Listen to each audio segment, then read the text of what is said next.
Hi everyone, my name is Ksenia and I'm going to talk about books.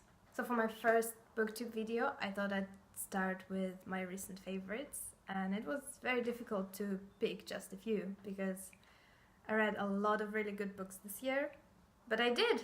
So the first book I want to talk about is The Snow Child by Eowyn Ivey, and I think this is my favorite book this year. It's incredible. It's about middle-aged couple who moved to Alaska after they lost a baby child, and they are trying to overcome this terrible thing that happened. This couple one day makes a child out of snow. The next day they find out that the snow child turned into a real child. This element, this magical element of the book, it has to do with the Russian folklore. So the story, the original Russian story, is the one of Snegurочка, the one that every Russian person knows. So I really like how this book intertwines Russian folklore into a story of two people in Alaska, that it explores love between two people, between a couple that's been together for a long time, how their relationships have been strained because of this tragedy,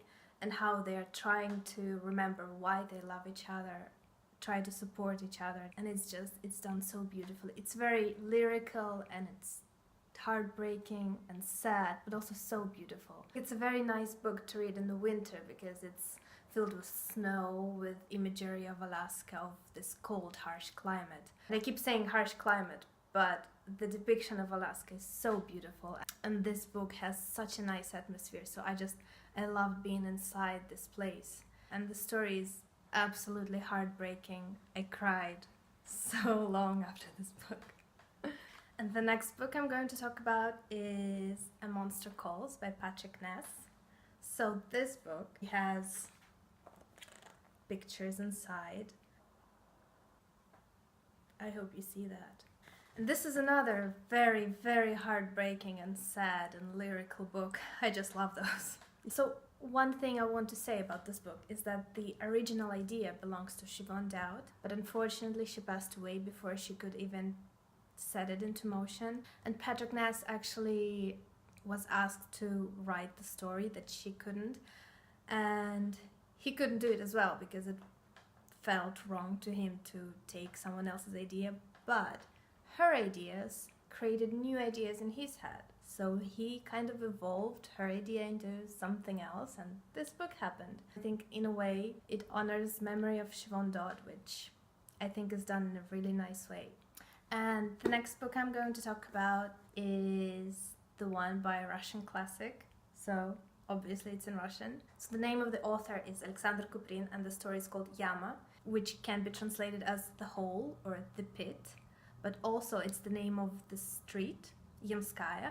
As far as I know, English translation goes Yama, the pit, which I think is very nice. So this is Tsarist Russia, and it all tells the story of a brothel and women who work in a brothel and men who come there, and so many things are happening. Bits and pieces from each characters, and they all intertwine, and it's again heartbreaking. You see a trend here? If we talk about The Snow Child or Monster Calls, yes, they're heartbreaking and they can make you cry, but they have this tinge of hope, and it's this comfort and this atmosphere. Here it's mostly heartbreaking, not a lot of hope, but still amazing book, amazing characters. It feels very fresh, and for me, for a Russian person, to read this and realize that not a lot has changed in Russian society. It's devastating and just makes me feel a lot.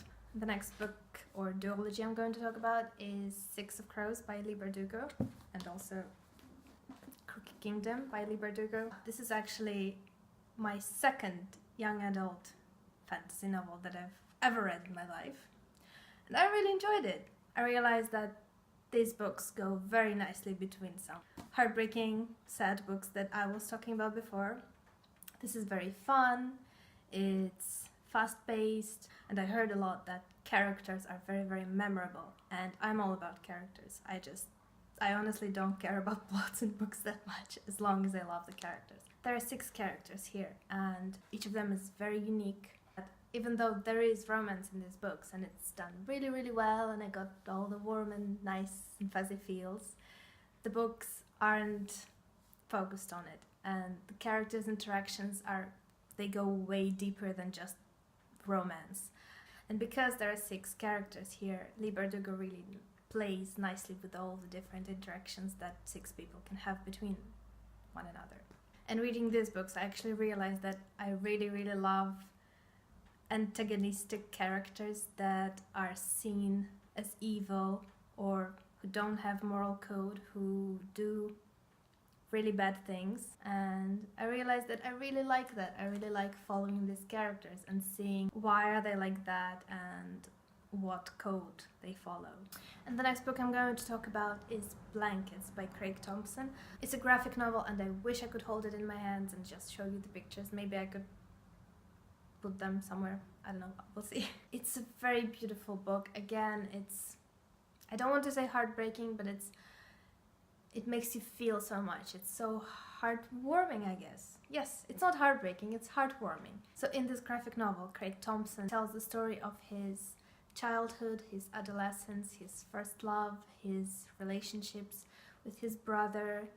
The big theme in the book is religion, because the main character was brought up in a religious family, and he went to religious school, I think, or there was definitely like a religious camp.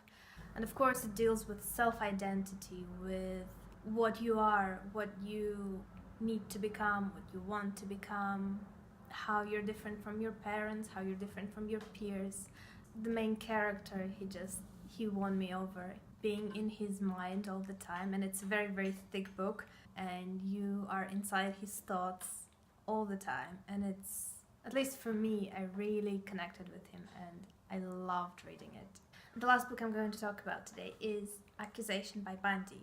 And it's a very unusual book because these are stories of North Korea, and they were written inside North Korea and were smuggled into South Korea, and then within a few years translated into English and other languages.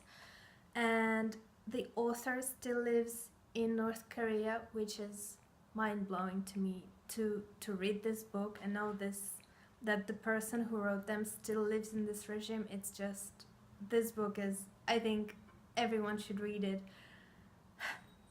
I'm getting emotional, wow.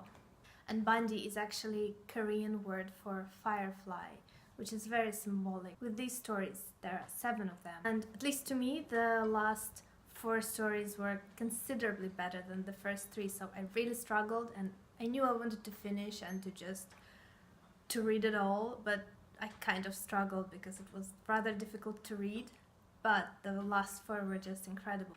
I think everyone should read it. Maybe not the whole book, because they're quite difficult to read, but at least one story just to get the feel of this life, because it's so easy to forget that people are actually living these lives, and it's a wonderful reminder, and I'm so happy that this book exists. So I think that's it for today. Thank you so much for watching, and I'll see you next time.